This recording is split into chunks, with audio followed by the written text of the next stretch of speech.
Olá, amigos, que todos tenham um belo dia na presença e na paz de Cristo. E daí, vamos estudar a lição da Escola Sabatina?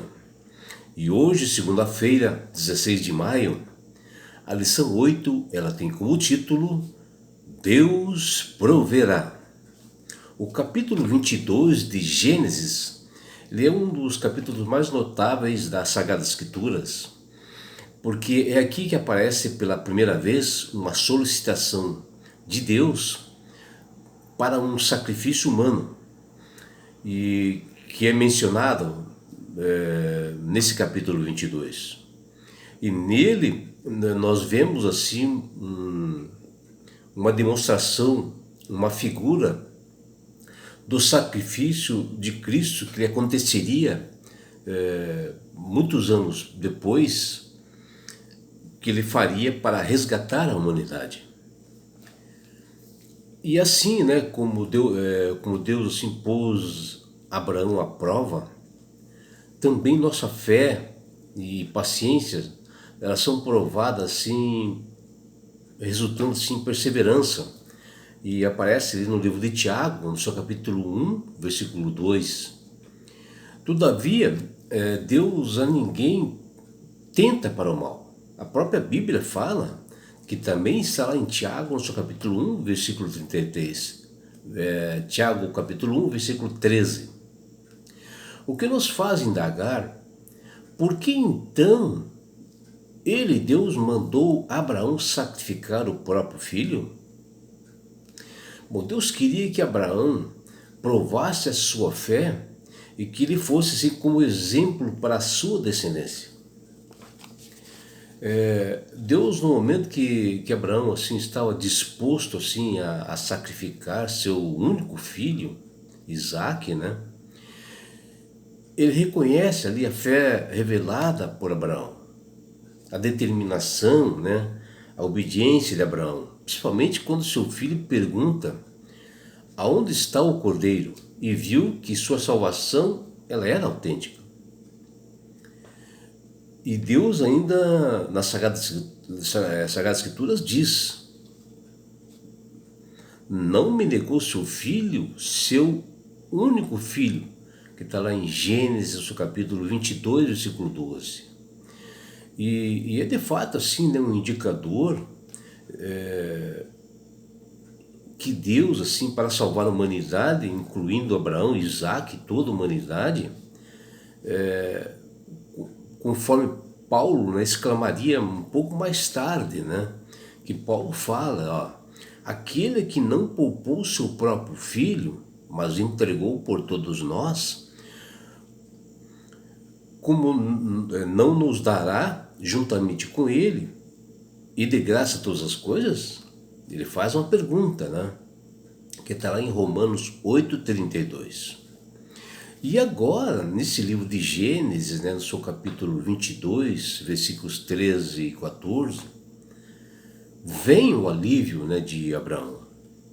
E ali diz que ele ergueu os seus olhos e ele viu um carneiro preso pelos chifres no arbusto e foi pegá-lo. E o sacrificou como holocausto no lugar do seu filho. E essa era a provisão divina para o lugar de seu único filho Isaque. Porque Deus providenciou o carneiro para o holocausto. A pergunta de Isaque a seu pai, ela enfatiza, né, o relacionamento íntimo, né, que eles desfrutaram assim, e indaga, né? O próprio filho, né, indaga, né, o pai, né, e diz, ó, as brasas e a lenha estão aqui, mas onde está o cordeiro para o holocausto? Que está lá em Gênesis, no capítulo 22, versículo 7. A resposta de Abraão, ela foi assim muito profunda, né, e significativa. Representa-se muito mais do que essas traduções bíblicas que nós temos, que podem oferecer o que dizem, né? Deus mesmo, né, há de prover o cordeiro para o holocausto, meu filho. Foi a resposta de Abraão. E um tradutor, né, das Sagradas Escrituras, chamado Doucan, e alguns outros tradutores, eles dizem nas Sagradas Escrituras que, que essa mesma palavra, ela diz o seguinte, ó, somente Deus quem proverá. Né? Veja, ali já está afirmando que somente Deus proveria a substituição de um animal para o filho de Abraão. Né? E assim a expiação substitutiva torna-se mais clara, né, assim, para o texto. Né? E Deus proverá é uma palavra assim dita, né, por muitas pessoas cristãs todos os dias, né? Em momentos assim de aflições, momentos assim, de dificuldades que elas passam. Né? E a palavra de Abraão dita é que Deus proverá para si mesmo, meu filho, o cordeiro para o holocausto. Né? Veja que aqui está bem claro, né? Que o devido sentido assim, do hebraico dessa palavra não é que Deus iria prover o cordeiro para si, e sim que Deus iria prover a si mesmo, ou seja, para ele mesmo, né? Como cordeiro, né? Ele iria sacrificar como oferta. Isso que Deus falou aqui foi uma metáfora, né? Apontando para o plano de salvação. Né? Isso que aconteceu depois através de Jesus. Observamos nesse momento que Deus está se habilitando, Deus está se oferecendo a si mesmo. Né? E nessa pessoa do filho de Abraão, depois devidamente informado que ele seria o sacrifício, né? Nós vemos perfeitamente aqui figurado Jesus, né, que tinha todo o poder e alcance final no céu. Ele é simplesmente o Deus que se transformou em homem e veio aqui para nos salvar. Ele poderia perfeitamente se defender disso, né, de se esquivar desse sacrifício. Mas sim, Jesus, ele se esvaziou-se e submeteu-se a este sacrifício de morrer por todos nós, pecadores, na cruz do Calvário.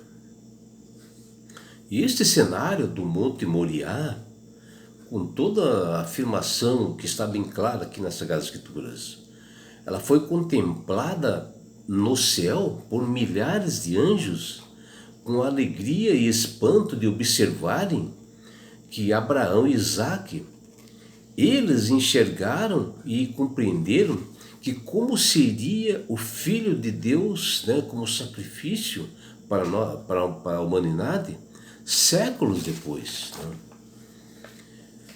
E somente, né, na pessoa de Cristo nós encontramos salvação, porque Ele é a luz dos homens, que está lá em Gênesis, no seu capítulo, está lá em João, no seu capítulo 1, versículo 4. E a Cristo é atribuída a criação de todas as coisas. Tudo que há no mundo foi criado por intermédio de sua palavra, por intermédio de Jesus, que estava no momento da criação.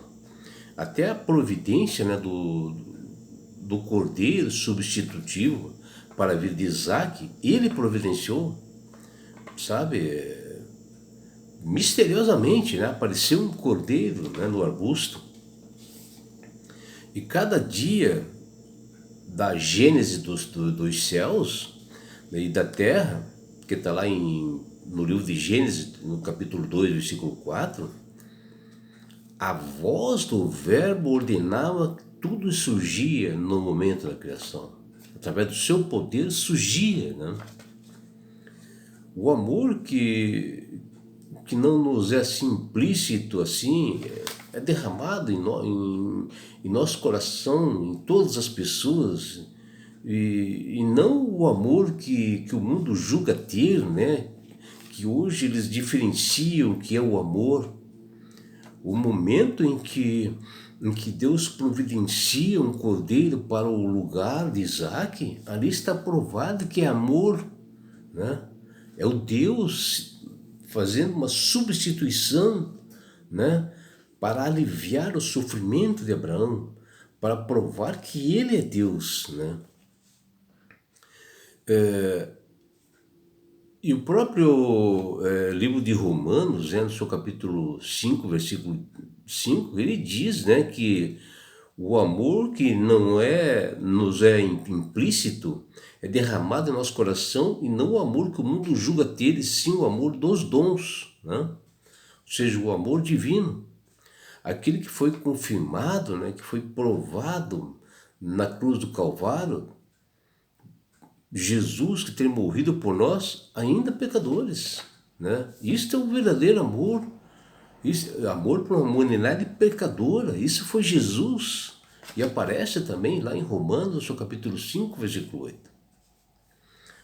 Ali, na cruz do Calvário, Deus deu seu Filho para morrer por todos nós, morreu por mim, morreu por você, que somos pecadores. Que você, meu amigo, minha amiga, possa aceitar Jesus como Salvador, esse presente que chama salvação. Ele quer te tirar desse mundo mal, de sofrimento, levar-te para um lugar onde haja mais dor, não haja mais morte. E tudo isto porque Ele ama você.